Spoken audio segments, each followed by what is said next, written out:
আউয়ালু মান ইউদআ ইলাল জান্নাতি ইয়াউমাল কিয়ামাহ আল্লাযীনা ইয়াহমাদুনাল্লাহ ফিস সাররাই ওয়াদ দাররা। আল্লাহর নবী সাল্লাল্লাহু আলাইহি ওয়াসাল্লাম বলে, হে যুবক ভাই, বৃদ্ধ বাবা, কান খুলে শুনে রাখেন। আল্লাহর নবী সাল্লাল্লাহু আলাইহি ওয়াসাল্লাম বলে, যেই ব্যক্তি সুখে দুঃখে, সুস্থ অসুস্থ হয়, গরিব ধনী, যেই অবস্থায় থাকুক না কেন, সর্বহালতে যদি আল্লাহর বান্দা আল্লাহর কৃতজ্ঞতা প্রকাশ করতে পারে, আল্লাহ পাক রব্বুল আলামিনের শুকরগুজার বান্দা হতে পারে, আবদুন শাকির হতে পারে।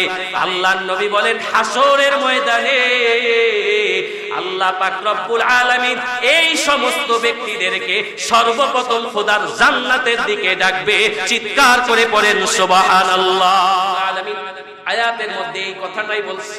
এই ঘটনাটা থেকে, হাদিস থেকে আমরা এটাই বুঝতে পারি, কৃতজ্ঞতা প্রকাশ করবে তো আল্লাহ পাক নিয়ামত বাড়ায়া দিবেন, আর অকৃতজ্ঞ হবে তো নিয়ামত কমে যাবে, কঠিন আযাবেরও ব্যবস্থা হয়ে যাবে। এ যুবক ভাই, বৃদ্ধ বাবা, আল্লাহ পাক রব্বুল আলামিন আমারে আপনারে সন্তান দিয়েছে, আল্লাহ পাক আমারে স্ত্রী দিয়েছে, বাবা মা দিয়েছে, সন্তান দিয়েছে, কত ব্যবসা বাণিজ্য দিয়েছে, কত টাকা পয়সা দিয়েছে। এই সব কিছু পাওয়ার পর কৃতজ্ঞতা স্বীকার করতে হবে, প্রশংসা করতে হবে একজনের, যিনি তিনি কে। এখন শেষ কথা, এটা আমার মেন বয়ান, একটু ভালো করে বুঝেন। কৃতজ্ঞতা প্রকাশ কেমনে করবেন? সারাদিন বৈশা বৈশা পড়বেন আলহামদুলিল্লাহ আলহামদুলিল্লাহ আলহামদুলিল্লাহ, বাস হয়ে গেছে? কি বলেন, হয়ে গেছে? ফজরের পরে পড়ছেন 33 বার আলহামদুলিল্লাহ, যোহরের পর, আসরের পর, মাগরিবের পর, এশারের পর, হাঁটতে চলতে সারাদিন পড়েন আলহামদুলিল্লাহ। এই বুঝেন, মুখে মুখে আলহামদুলিল্লাহ তো পড়তেই হবে, তবে মুখে মুখে আলহামদুলিল্লাহ পড়ার মাধ্যমে আল্লাহর নিয়ামতের পরিপূর্ণ শুকরিয়া আদায় হবে না। আল্লাহ আপনারে যে নিয়ামতটা দিয়েছে, আল্লাহ আপনারে হাত দিয়েছে, এই হাত দিয়ে আপনি গুনে গুনে তাসবিহ পাঠ করবেন। আল্লাহ আপনারে জবান দিয়েছে, এই জবান দিয়ে আপনি সত্য বলবেন। আল্লাহ আপনারে জবান দিয়েছে, জবান দিয়ে কোরআন তেলাওয়াত করবেন। আল্লাহ আপনারে চক্ষুর নিয়ামত দান করেছে, এই চোখ দিয়ে আলেমদের দিকে তাকাইবেন, এই চোখ দিয়ে কোরআনের দিকে তাকাইবেন, চোখ দিয়া মানুষের জন্য আল্লাহর কাছে কান্না করবেন। আল্লাহ আপনাকে কান দিছে, কান দিয়া গান শোনা যাবে না, কান দিয়া আল্লাহর কোরআনের কথা শোনা লাগবে। পা দিছে, পা দিয়া মসজিদে আসবেন। এইভাবে প্রত্যেকটা নিয়ামত যদি আল্লাহর রাস্তায় খরচ করতে পারেন, যেই ব্যক্তি আল্লাহর রাস্তায় প্রত্যেকটা নিয়ামতকে ব্যবহার করতে পারবে, এটাই হবে প্রকৃতপক্ষে কৃতজ্ঞতা প্রকাশ করা। কথা বলেন ঠিক না বেঠিক? ওই সারাদিন যদি আলহামদুলিল্লাহ আলহামদুলিল্লাহ পড়ে, এই আলহামদুলিল্লাহ দ্বারা পরিপূর্ণ কৃতজ্ঞতা প্রকাশ হবে না। সন্তান যিনি দান করছেন তিনি কে? আসতে বলে, জোরে বলেন কে? সন্তান আল্লাহ দান করছে। এখন খালি কোন হুজুর আলহামদুলিল্লাহ আলহামদুলিল্লাহ বলার লোকের অভাব আমাদের সমাজে নাই। আমাদের সমাজে সবচেয়ে অভাব যে সমস্যাটা, সেটা হলো নিয়ামতটা আল্লাহর রাস্তায় খরচ করার লোকের বড় অভাব। কথা বলেন ঠিক না বেঠিক? তো সন্তান দান করছে আলহামদুলিল্লাহ মুখে পড়বেন, সন্তানকে আল্লাহর রাস্তায়, আল্লাহর পছন্দনীয় রাস্তায় পরিচালনা করবেন, তাহলে সন্তান পাওয়ার নিয়ামত কৃতজ্ঞতা প্রকাশ হবে। মাল সম্পদের মালিক আল্লাহ বানাইছে, এবার সময়ে সময়ে যাকাত দিবেন, দান সদকা করবেন। মসজিদের জন্য গিয়ে হাত পাতলে এবার তাৎকায় বলে, কানের মধ্যে শুনতাছি না, তাড়াতাড়ি কোন তো, আজকে কয় তারিখ?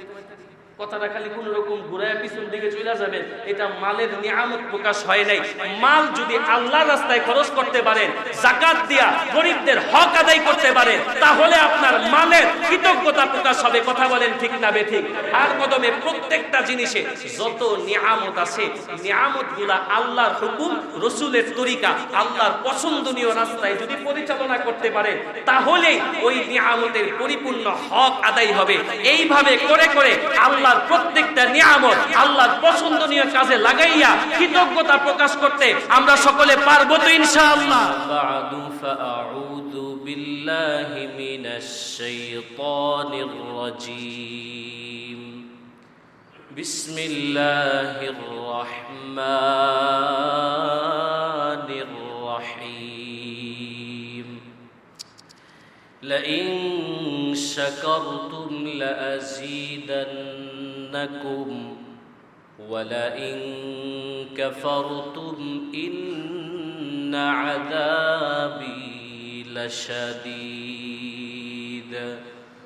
وقال النبي صلى الله عليه وآله وسلم: أول من يدعى إلى الجنة يوم القيامة الذين يحمدون الله في السراء والضراء، أو كما قال النبي عليه الصلاة والسلام: لئن شكرتم لأزيدنكم ولئن كفرتم إن عذابي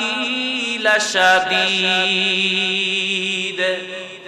আল্লাহ পাক রব্বুল আলামিন কুরআনুল কারীমের মধ্যে বলেন, আমি আল্লাহ পাক রব্বুল আলামিন যখন বান্দাকে নিয়ামত দিব, নিয়ামত পাওয়ার পর আমার যে বান্দা কৃতজ্ঞতা প্রকাশ করবে, শুকরগুজার বান্দা হবে, আবদুন শাকির হতে পারবে, আল্লাহ বলেন, তাকিদ দিয়ে আল্লাহ বলেন লা আযীদান্নাকুম। আল্লাহর কোরআনে আল্লাহ বলেন ওই ব্যক্তির নিয়ামতকে বাড়ায়া দেওয়ার ওয়াদা আমি আল্লাহ নিজেই করলাম। চিৎকার করে পড়েন সুবহানাল্লাহ। নিয়ামতের শুকরিয়া আদায় করলে আল্লাহ পাক রব্বুল আলামিন বলেন নিয়ামত আমি আল্লাহ বৃদ্ধি করে দিব। লা আযীদান্নাকুম। এ যুবক ভাই, বৃদ্ধ বাবা, সন্তান দিছে আমার আল্লাহ, হায়াত দিছে আল্লাহ, জীবন দিছে আল্লাহ, চক্ষু দিছে আল্লাহ, হাত পা দিছে আল্লাহ, এই সব আল্লাহর নিয়ামত। আল্লাহ বলে নিয়ামত পাইয়া যদি শুকরগুজার বান্দা হতে পারো, আমি আল্লাহর ওয়াদা লা আযীদান্নাকুম, আমি আল্লাহ তোমাদের নিয়ামতকে আরো বেশি বেশি বাড়ায়া দিব। সুবহানাল্লাহ, সুবহানাল্লাহ। পক্ষান্তরে আল্লাহ পাক রব্বুল আলামিন বলেন ওয়ালা ইন কাফারতুম ইন্না আযাবি লাশাদীদ। আল্লাহ পাক রব্বুল আলামিন বলেন আর কেউ যদি অকৃতজ্ঞ হয়, কেউ যদি অকৃতজ্ঞ হয়, অস্বীকার করে, নিয়ামত পাওয়ার পর কেউ যদি আল্লাহর নিয়ামতের শুকরগুজার বান্দা না হয়ে অস্বীকার করে অকৃতজ্ঞ বান্দা হয়ে যায়, তাফসীরের কিতাবের মধ্যে পাওয়া যায় এক নাম্বার ওই ব্যক্তিকে আল্লাহ যে নিয়ামত দিয়েছে আস্তে আস্তে নিয়ামতটা ছিনিয়ে নেবেন। আর আয়াতের মধ্যে আল্লাহ বলেন ইন্না আযাবি লাশাদীদ। ওই ব্যক্তির জন্য আল্লাহ পাক কঠিন আযাবের ব্যবস্থা করবে। পড়েন নাউযুবিল্লাহ। দুই সূরা যদি নিয়ামতের শুকরগুজার বান্দা হয় তো আল্লাহ বলেন আমি আল্লাহ নিয়ামত বাড়ায়া দিব, আযীদান্নাকুম। আর যদি অকৃতজ্ঞ বান্দা হয় তো আমি আল্লাহ নিয়ামতও ছিনায় নিব এবং ওই ব্যক্তির জন্য কঠিন আযাবের ব্যবস্থা করা হবে। আল্লাহ আমাদের হেফাজত করেন, পড়েন আমিন। শুকরগুজার বান্দা, এই যে আমাদের দুনিয়ার সমাজ কত নিরাপদে আল্লাহ পাক রব্বুল আলামিন আমাদেরকে রেখেছেন, কত কত নিয়ামত আমাদেরকে দিয়েছেন। এই জোরে আওয়াজ করে সকলে একটু জবান খুলে বলবেন আমার এই দুই হাত, আপনার দুই হাত যিনি দিয়েছেন তিনি কে? এই দুই পা যিনি দিয়েছেন তিনি কে? এই দুই চক্ষু যিনি দিয়েছেন, কান যিনি দিয়েছেন, কলব যিনি দিয়েছেন, এই সব নিয়ামত যিনি দিয়েছেন তিনি কে? আল্লাহর কাছে আবদার করেন নাই, বিনা আবদারে আল্লাহ মানুষ বানাইছে। এ যুবক ভাই, রাস্তার কুকুরের দিকে তাকায় কি মনে হয় না আল্লাহ চাইলে তো আমারে কুকুর বানাইতে পারতো? আল্লাহ চাইলে আমাকে কত জীবজন্তু আছে এগুলো বানাই না বানাইয়া আল্লাহ আমাকে আশরাফুল মাখলুকাত, আল্লাহর সমস্ত সৃষ্টির শ্রেষ্ঠ মাখলুক হিসাবে বিনা আবদারে বিনা রিকোয়েস্টে আল্লাহ আমারে বানাইছে। চিৎকার করে পড়েন সুবহানাল্লাহ। আল্লাহ বলেন মানুষ বানাইয়াই ছাইরা দেই নাই, আমি আল্লাহ মানুষ বানাইবার পরে তোরে আবার মুসলমান বানাইছে। তাকায়া দেখ কত মানুষ মানুষ হিসাবে দুনিয়াতে আসছে, কিন্তু হিন্দুর ঘরে আসছে, খ্রিস্টানের ঘরে আসছে, বৌদ্ধের ঘরে আসছে, ইমানদার হইয়া কবরে যাইতে পারে নাই। আমি আল্লাহ বিনা আবদারে বিনা রিকোয়েস্টে আমি আল্লাহ পছন্দ কইরা মুহাব্বত কইরা তোমারে মানুষ হিসাবে কবুল করার পর মুসলমানের ঘরে পাঠাইছি। চিৎকার করে পড়েন সুবহানাল্লাহ। আকবার। আল্লাহ বলে মানুষ বানাইলাম, মুসলমান বানাইলাম। এ যুবক ভাই, বৃদ্ধ বাবা, কত মানুষ আল্লাহর কাছে দোয়া করেছে, নবীরাও দোয়া করছে, আল্লাহ আপনি যদি আমারে নবী না বানাইয়া যদি শেষ নবীর উম্মত বানান, তারপরও জীবন সফল কাম। এর মানে এই না যে আমরা নবীদের চাইতে বেশি দামি। ভুল বুঝেন না, আমরা নবীদের চাইতে বেশি দামি না। তবে এই উম্মতের এত দাম, এত দাম যে এই নবীর উম্মত হওয়ার জন্য নবীরাও আল্লাহর কাছে আকাঙ্ক্ষা করেছে। আল্লাহ নবী না বানাইয়া যদি আখিরি পয়গম্বরের উম্মত বানাইতা, তো জীবনটা সফল কাম হয়ে যাইতো। বিনা আবদারে, বিনা রিকোয়েস্টে মুহাম্মাদুর রাসূলুল্লাহর উম্মত আমাদেরকে যিনি বানিয়েছেন, তিনি কে? আল্লাহ পাক রব্বুল আলামিন সব নিয়ামত দিয়েছেন। এজন্যই তো আল্লাহ কোরআনে বলেন, ওয়া ইন তাউদ্দু নি'মাতাল্লাহি লা তুহসুহা। এ বাবারে, এরকম ভাবে একটা একটা নিয়ামত যদি গণনা করতে থাকি, আর আমরা সবাই মিলে যদি গণনা করতে করতে রাতের পরে দিন আসবে, দিনের পর রাত আসবে, সপ্তাহের পরে মাস আসবে, মাসের পরে বছর আসবে, বছরের পরে বছর চলে যাবে, কিয়ামত কায়েম হয়ে যাবে। আল্লাহর নিয়ামত গণনা করে শেষ করা যাবে, নিয়ামত গণনা করে শেষ করা যাবে না। এই পরিমাণ নিয়ামত আল্লাহ আমাদেরকে দান করেছেন। আল্লাহ পাক রব্বুল আলামিন বলেন, এই নিয়ামত পাওয়ার পর তোমরা যদি আমি আল্লাহ পাক রব্বুল আলামিনের শুকরগুজার বান্দা হতে পারো, লা আযীদান্নাকুম, আমি আল্লাহ তোমাদের নিয়ামতকে আরো বাড়ায়া দিব। সুবহানাল্লাহ, সুবহানাল্লাহ। আর আরেকটা বললাম, ওয়ালা ইন কাফারতুম ইন্না আযাবি লাশাদীদ, অকৃতজ্ঞ বান্দা হইলে আর নিয়ামতের শুকরগুজার বান্দা না হইলে আল্লাহ বলেন কঠিন আযাবের সম্মুখীন হতে হবে, কঠিন অবস্থা পড়ে যাবে। অনেকে বলে আগে ভালো ছিলাম, আগে অনেক অবস্থা ভালো ছিল হুজুর, দিন দিন চলে যাইতেছে। তাকায়া দেখেন আপনার কৃতজ্ঞতা যেভাবে করলে আল্লাহ খুশি হবে ওইভাবে হচ্ছে না।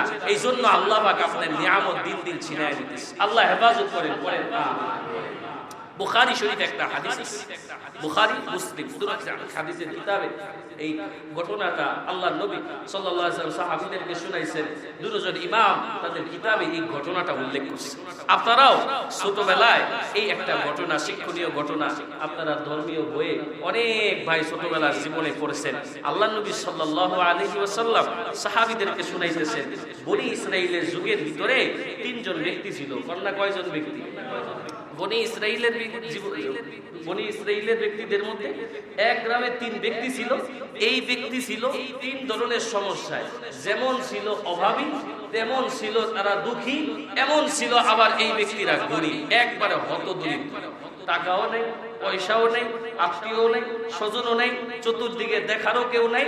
আবার এদের গায়ে বড় বড় রোগ আছে। এরকম রোগে আক্রান্ত তিনটা ব্যক্তির ঘটনা আল্লাহ নবী সাল্লাল্লাহু আলাইহি ওয়াসাল্লাম সাহাবায়ে কেরামদেরকে শুনাইছেন। আমি আপনাদেরকে একটু শুনাই। আল্লাহ নবী সাল্লাল্লাহু আলাইহি ওয়াসাল্লাম বলেন, এই তিনজন ব্যক্তিকে আল্লাহ পাক বনি ইসরাইলের যুগে পাঠাইছেন। তিনজন তিন রোগে আক্রান্ত ছিল। একজনের শরীরের মধ্যে আল্লাহ পাক কুষ্ঠ রোগে আক্রান্ত করে দিয়েছে, চামড়াগুলো খুইসা খুইসা পড়া যায়, অর্ধেক সাদা অর্ধেক থাকে দেশি, অর্ধেক হইলো আমেরিকান আর অর্ধেক হইলো এশিয়ান, অর্ধেক আমেরিকান থাকে অর্ধেক এশিয়ান থাকে। এই ধরনের রোগে আক্রান্ত। আরেক ধরনের লোক ছিল, একটা ব্যক্তি ছিল যেই ব্যক্তির মাথার মধ্যে চুল উঠতো না, টাক মাথা ছিল। এটাও কিন্তু আল্লাহ পাকের একটা নিয়ামত। চুলও একটা কার নিয়ামত? বলেন না, চুল কার নিয়ামত? টাক মাথা ছিল, চুল। আরেকজন ছিল যাকে আল্লাহ পাক জন্মগতভাবে অন্ধ বানায় রাখছে। আল্লাহর নিয়ামত দেখতে পারে না, দুনিয়া দেখতে পারে না, সূর্য দেখতে পারে না, আসমান দেখতে পারে না, এগুলো কিচ্ছু দেখতে পারে না। তিন ব্যক্তি অসুস্থ। আল্লাহ পাক রব্বুল আলামিন এই অসুস্থ ব্যক্তিদেরকে পরীক্ষা করবেন। এ যুবক ভাই, বৃদ্ধ বাবা, এজন্যই তো আমি সব সময় আপনাদেরকে বলি, আল্লাহ পাক মাল দিয়াও পরীক্ষা করেন, মাল না দিয়াও পরীক্ষা করেন। যারে আল্লাহ মাল দেয় নাই, মাল না দিয়া আল্লাহ পরীক্ষা করতেছে। আর যারে আল্লাহ মাল দিছে, তো মাল দিয়া আল্লাহ পরীক্ষা করতেছে। এই দুনিয়াটাই হইল একটা পরীক্ষার হল। এই দুনিয়ার জমিনে আল্লাহ যারে ক্ষমতা দিছে, ক্ষমতা দিয়া হচ্ছে পরীক্ষা। আবার যারে ক্ষমতা দেয় নাই, ক্ষমতা না দিয়া তার পরীক্ষা। আল্লাহ পাক রব্বুল আলামিন এই তিন ব্যক্তিকে পরীক্ষা করবেন, ঈমানি পরীক্ষা। এই তিন বিষয় ঈমানি পরীক্ষা। আল্লাহ পাক রব্বুল আলামিন ঈমানি পরীক্ষা না দিয়া খোদার জান্নাতে কেউ যাইতে পারবে না। এই ঈমানি পরীক্ষার একটা ঈমানি পরীক্ষা আল্লাহ পাক তাদেরকে নেবেন। আল্লাহ পাক রব্বুল আলামিন আসমান থেকে একজন ফেরেশতা এই তিন ব্যক্তির কাছে পাঠায়া দিছে। মানুষ রূপ ধারণ কইরা এই ব্যক্তিগুলোর কাছে গেছে। সর্বপ্রথম এই কুষ্ঠ রোগে আক্রান্ত ব্যক্তির কাছে যাইয়া বলে, এই আল্লাহর বান্দা, তোমার এই মুহূর্তে কোন জিনিসটা সবচাইতে বেশি দরকার? তুমি চাইতে দেরি হবে, আল্লাহর হুকুমে দিতে আর দেরি হবে না। বলে, আমার সমস্যা হইল, আমি কুষ্ঠ রোগে আক্রান্ত। মানুষ আমারে দেখলে দূর দূর করে দেয়, মানুষ আমার থেকে দূরে চলে যায়, সমাজ থেকে আমাকে আলাদা করে দিয়েছে, আমি বড় হতদরিদ্র। আমার কি উপায় হবে? আল্লাহ যদি আমার এই রোগটাকে ভালো করে দেয় তাহলেই হয়ে যাবে। ওই আল্লাহ পাক রব্বুল আলামিনের পক্ষ থেকে আসা ফেরেশতা আল্লাহর হুকুমে এই ব্যক্তির গায়ের মধ্যে হাত দিয়া বিসমিল্লাহ বইলা দোয়া কইরা দিছে, তো আল্লাহর সাথে সাথে ওর কুষ্ঠ রোগকে ভালো করে দিছে। চিৎকার করে পড়েন সুবহানাল্লাহ। এবার আল্লাহর ফেরেশতাটাই কা বলতেছে, তুমি না একটু আগে বললা তুমি হতদরিদ্র, তো হতদরিদ্র তোমার কি দরকার? কি হইলে তোমার দরিদ্র মোচন হয়ে যাবে? কোন জিনিসটা দরকার? বলে, আমার সম্পদের মধ্যে পছন্দনীয় একটা সম্পদ হইল যদি আল্লাহ আমার একটা উট দেয়। বুঝেননি আমার কথা? যদি একটা উট দেয়, তো এই উটটা দিয়া দিয়া আমি আস্তে আস্তে আমার সম্পদ বাড়ায়া বাড়ায়া বাড়ায়া বাড়ায়া আমি ধনী হতে চাই, দরিদ্র মোচন করতে চাই। আল্লাহ পাক রব্বুল আলামিনের অনুমতিতে ওই ফেরেশতা তাকে একটা উটনি দান করে দিয়েছেন। উটনি হাদিয়া দেওয়ার পর আল্লাহ পাক রব্বুল আলামিন এই উটনি থেকে বাচ্চা দিয়েছেন, আবার বাচ্চা দিয়েছেন। এভাবে দিতে দিতে দিতে দিতে অনেকগুলো উটের পাল, বিশাল মাঠ জুড়ে তাকে উটের মালিক বানাইয়া কোটি কোটি টাকার সম্পদ বানায়া দিছে। আল্লাহর ফেরেশতা এরপরে দ্বিতীয় ব্যক্তির কাছে গিয়েছেন, যেই ব্যক্তির মাথার মধ্যে চুল উঠে না, যা বলে, আল্লাহর বান্দা, কি অবস্থা? তুমি কি উপায়ের মধ্যে? তোমার কি সমস্যা?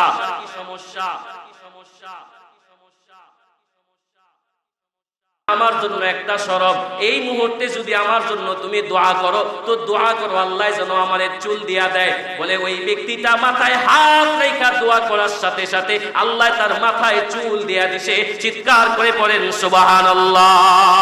আমি কয়টা বুঝাইতাম, এই যে মাথায় চুল, এটাও খোদার একটা নিয়ামত। কথা কোন ঠিক না বেঠিক?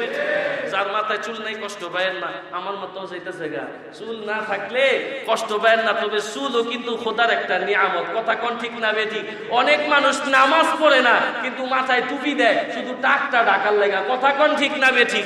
রাস্তার মোড়ে মোড়ে দেখবেন খালি বলে টাক সমাধান, টাক সমাধান। আরে চুল যে আল্লাহ পাকের কত বড় নিয়ামত, এই রোডটা খালি ঘুরা দেখেন, এই চুল কাটিং এর মাধ্যমে কত মানুষের, কত শত শত হাজার হাজার মানুষের রিজিকের ব্যবস্থা আল্লাহ করতেছে। কথা বলেন ঠিক না বেঠিক?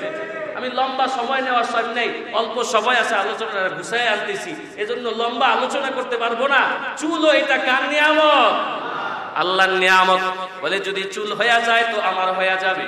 তো এই ব্যক্তির চুল হয়ে যাবার পরে বলে, তুমি না বললা তুমি হত দরিদ্র, তোমার কোন জিনিস দিলে তোমার দরিদ্র মোচন হয়ে যাবে? যদি আল্লাহর পক্ষ থেকে আমার একটা গাবি দিতে পারো তাহলে আমার দরিদ্র মোচন হয়ে যাবে। আল্লাহর ফেরেশতা আল্লাহর অনুমতিতে একটা গাবি তাকে হাদিয়া দিয়েছেন। এরপরে চলে গিয়েছেন তৃতীয় ব্যক্তির কাছে। তৃতীয় ব্যক্তির কাছে গেলে যায় দেখে এই ব্যক্তিটা অন্ধ, দুনিয়া দেখতে পারে না। এ যুবক, তোমার কি সমস্যা? বলে, আমি জন্মগতভাবে অন্ধ।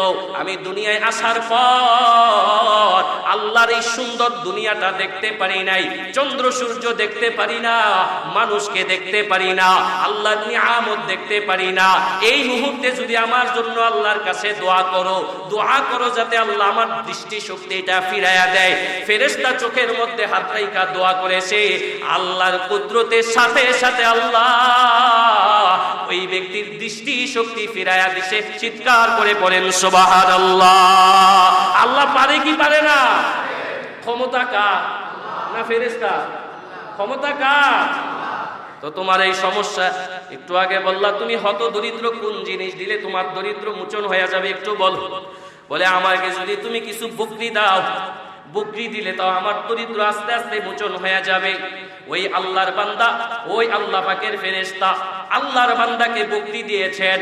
এবার আল্লাহ পাক রব্বুল আলামিনের কাছে দোয়া করে, আল্লাহ উটওয়ালার উটের মধ্যে বরকত দাও, গাভীওয়ালার গাভীর মধ্যে বরকত দাও, এই বকরিওয়ালার বকরির মধ্যে বরকত দাও। বরকত দিয়েছেন অল্প কিছুদিনের মধ্যে এত বরকত হয়েছে যে সমাজের মধ্যে আল্লাহ তাদেরকে কোটি কোটি টাকার মালিক বানায়া দিছে। এত ধনী হয়ে গেছে, অনেক টাকা পয়সার মালিক হয়ে গেছে। আগে ছিল কি কত দরিদ্র রোগা আক্রান্ত, এই ব্যক্তিটাকে ধনী বানায়া সমাজের সম্মানিত মানুষ যিনি বানাইছেন তিনি কে? আল্লাহ বানায় দিয়েছে। এ যুবক ভাই, এই টাকাওয়ালা, এ পয়সাওয়ালা, এ ক্ষমতাওয়ালা, এখান থেকে আপনার জন্য বড় একটা শিক্ষা আছে রে ভাই, আপনার জন্য এখান থেকে বড় একটা শিক্ষা আছে। একটু চিন্তা করে তাকায় দেখেন, আজকে আপনি বাড়িওয়ালা, আজকে আপনি ক্ষমতাওয়ালা, আজকে আপনি টাকাওয়ালা, ছোট জীবনে আপনার জীবনটা কেমন ভাবে কাটছে? 3 বেলা খানার জায়গায় 1 বেলা খাইছে। আজকে আপনি উকিল ব্যারিস্টার বড় সরকারি চাকরিজীবী হয়ে গেছে, ছোটবেলার কথা ভুলে গেছেন। সেই ছোটবেলায় 3 বেলার জায়গায় 2 বেলা খাইছে, 1 বেলা খাইতে পারে নাই, কোন রকম ডাল দিয়া ভাত খাইছে। মা আরেক বাড়িতে কাজ করছে, বাপে আরেক জায়গায় কাজ করছে, খেতে খামারে কাজ কইরা সন্তানের পরীক্ষার ফিস চালাইছে, সন্তানের ভর্তি করাইছে। কথা বলেন ঠিক না বেঠিক? এই দুনিয়ার মানুষ যেই ব্যক্তি অতীত ভুলা যায় প্রকৃত মানুষ হতে পারে না, আর যেই ব্যক্তি বড় হওয়ার পরও তার অতীতকে স্মরণ রাখে মানুষের মধ্যে এরাই হইল প্রকৃত মানুষ। কথা বলেন ঠিক না বেঠিক? এই ঢাকা শহরে যত উকিল ব্যারিস্টার, যত বড় লোক দেখবেন, বেশিরভাগ বড় লোকদের সাথে কথা বইলা দেখবেন এদের ছোট জীবনে অনেক কষ্ট ছিল। কথা কয় ঠিক না বেঠিক? অনেক কষ্ট করে বড় বানাইছে আল্লাহ পাক রব্বুল আলামিন। আপনারে টাকা দিয়ে এখন আল্লাহ পরীক্ষা কইরা দেখতে চায় আপনি আল্লাহ পাকের রব্বুল আলামিনের পক্ষ থেকে আপনি ধনী হবার পরে আপনি আল্লাহকে ভুলে যান কিনা, এটা আপনার জন্য এখন পরীক্ষা। ছোটবেলার কথা আপনি ভুলে যান কিনা। আল্লাহ পাক রব্বুল আলামিন মাল না দিয়াও পরীক্ষা করেন, মাল দিয়াও পরীক্ষা করেন।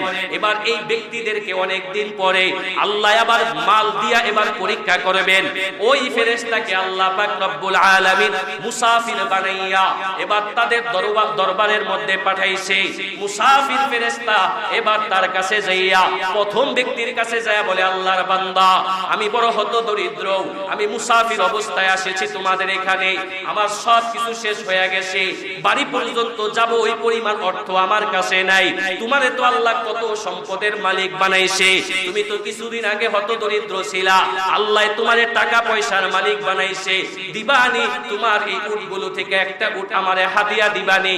ওই আল্লাহর বান্দা ডাইকা বলে, আয় চুপ থাকো, তোমার জবানকে বন্ধ করো, এইগুলো আমাকে আল্লাহ দেন নাই। কন্যা নাউজুবিল্লাহ।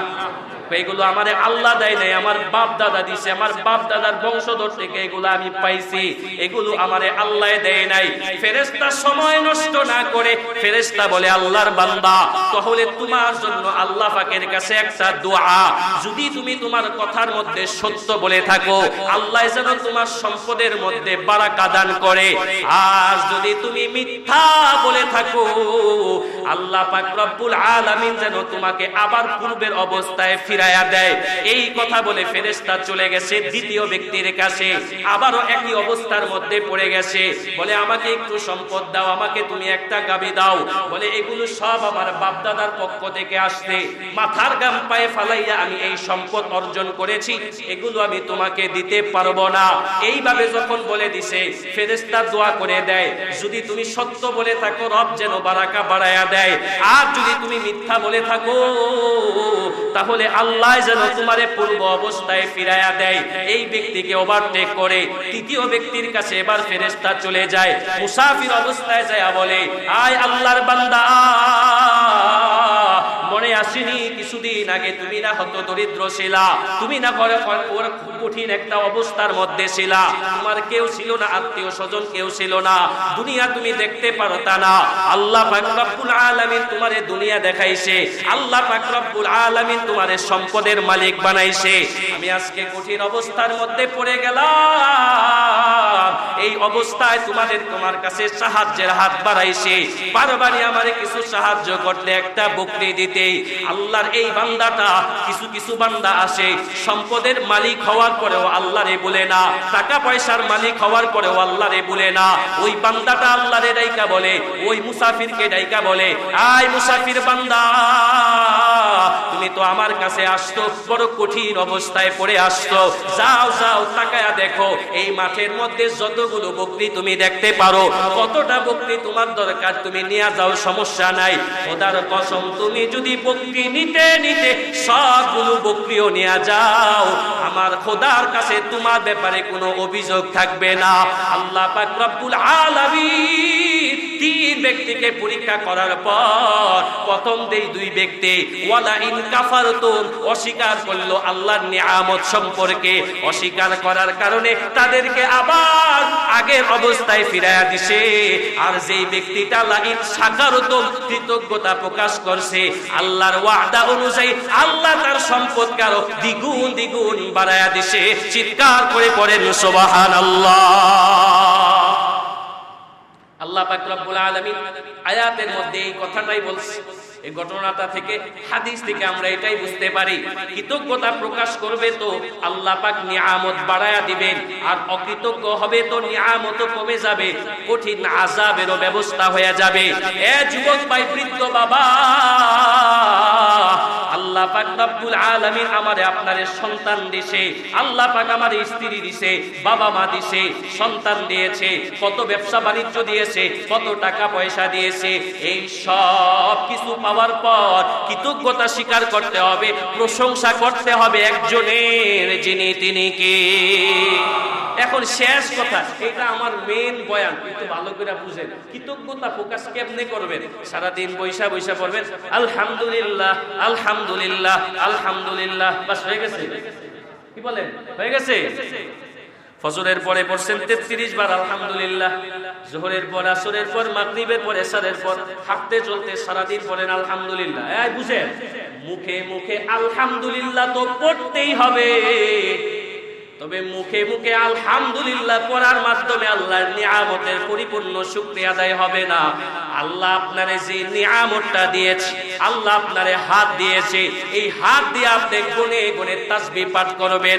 আল্লাহ আপনারে জবান দিয়েছে, এই জবান দিয়ে আপনি সত্য বলবেন। আল্লাহ আপনারে জবান দিয়েছে, জবান দিয়ে কোরআন তেলাওয়াত করবেন। আল্লাহ আপনারে চক্ষুর নিয়ামত দান করেছে, এই চোখ দিয়ে আলেমদের দিকে তাকাইবেন, এই চোখ দিয়ে কোরআনের দিকে তাকাইবেন, চোখ দিয়া মানুষের জন্য আল্লাহর কাছে কান্না করবেন। আল্লাহ আপনাকে কান দিছে, কান দিয়া গান শোনা যাবে না, কান দিয়া আল্লাহর কোরআনের কথা শোনা লাগবে। পা দিছে, পা দিয়া মসজিদে আসবেন। এইভাবে প্রত্যেকটা নিয়ামত যদি আল্লাহর রাস্তায় খরচ করতে পারেন, যেই ব্যক্তি আল্লাহর রাস্তায় প্রত্যেকটা নিয়ামতকে ব্যবহার করতে পারবে, এটাই হবে প্রকৃতপক্ষে কৃতজ্ঞতা প্রকাশ করা। কথা বলেন ঠিক না বেঠিক? ওই সারাদিন যদি আলহামদুলিল্লাহ আলহামদুলিল্লাহ পড়ে, এই আলহামদুলিল্লাহ দ্বারা পরিপূর্ণ কৃতজ্ঞতা প্রকাশ হবে না। সন্তান যিনি দান করছেন তিনি কে? আসতে বলে, জোরে বলেন কে? সন্তান আল্লাহ দান করছে। এখন খালি কোন হুজুর আলহামদুলিল্লাহ আলহামদুলিল্লাহ বলার লোকের অভাব আমাদের সমাজে নাই। আমাদের সমাজে সবচেয়ে অভাব যে সমস্যাটা, সেটা হলো নিয়ামতটা আল্লাহর রাস্তায় খরচ করার লোকের বড় অভাব। কথা বলেন ঠিক না বেঠিক? তো সন্তান দান করছে আলহামদুলিল্লাহ মুখে পড়বেন, সন্তানকে আল্লাহর রাস্তায়, আল্লাহর পছন্দনীয় রাস্তায় পরিচালনা করবেন, তাহলে সন্তান পাওয়ার নিয়ামত কৃতজ্ঞতা প্রকাশ হবে। মাল সম্পদের মালিক আল্লাহ বানাইছে, এবার সময়ে সময়ে যাকাত দিবেন, দান সদকা করবেন। মসজিদের জন্য গিয়ে হাত পাতলে এবার তাৎকায় বলে কানের মধ্যে শুনতাছি না, তাড়াতাড়ি কোন তো আজকে কয় তারিখ, কথাটা খালি কোন রকম ঘুরায় পিছন দিকে চলে যাবেন, এটা মালের নিয়ামত প্রকাশ হয় নাই। মাল যদি আল্লাহর রাস্তায় খরচ করতে পারেন, যাকাত দিয়া গরিবদের হক আদায় করতে পারেন, তাহলে আপনার মালের কৃতজ্ঞতা প্রকাশ হবে। কথা বলেন ঠিক না বেঠিক? আর কদমে প্রত্যেকটা জিনিসে যত নিয়ামত আছে, নিয়ামতগুলা আল্লাহর হুকুম, রসুলের তরিকা, আল্লাহর পছন্দনীয় রাস্তায় যদি পরিচালনা করতে পারেন, তাহলেই ওই নিয়ামতের পরিপূর্ণ হক আদায় হবে।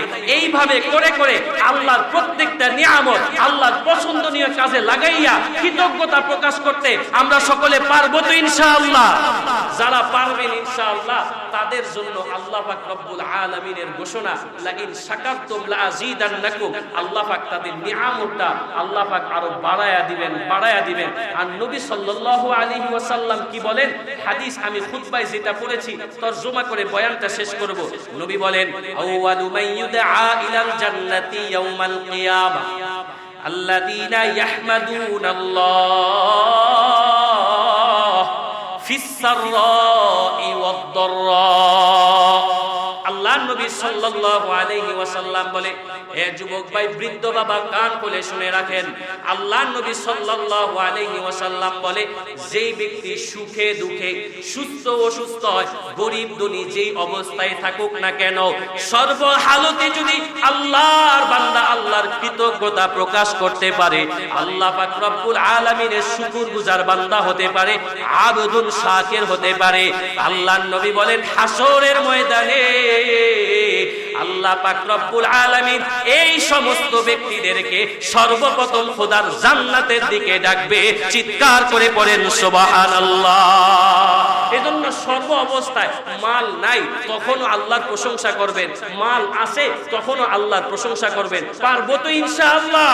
আল্লাহ পাক রব্বুল আলামিন আমাদের প্রত্যেকটা ভাইকে কবুল করেন, পড়েন আমিন। আমার এই ছোট্ট জবানে ভাঙ্গা চূড়া দু চারটা কথা আপনাদের সামনে বললাম। আল্লাহ পাক রব্বুল আলামিন ভুল ত্রুটি মাফ করে দিয়া বল